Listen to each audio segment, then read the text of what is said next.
Okay sir. Sir రండి. వాడు మాత్రం ఎలాగైనా నిజం చెప్పాలి. ఓకే సార్, నేను చూసుకుంటా సార్. నమస్తే సార్. నమస్తే. మీకు 2 నిమిషాలు టైం ఇస్తాను. ఏం ఆడుతాం ఆడుకోండి. నరేష్, ఇతను బయటికి వెళ్ళాక ఈ రూమ్ లాక్ అయ్యండి. నా పర్మిషన్ లేకుండా ఎవరిని లోపలికి వెళ్ళొచ్చు. Okay sir.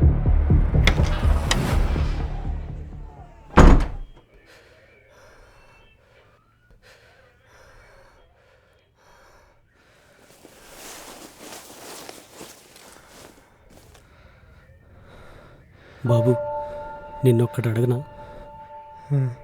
నా కూతురు నిన్ను ప్రేమ పేరుతో ఏమైనా మోసం చేసిందా?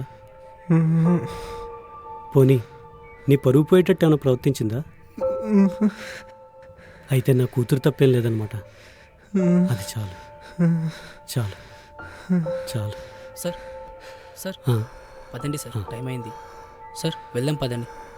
రండి సార్. సార్, ఈరోజు నా కూతురు పుట్టినరోజు సార్.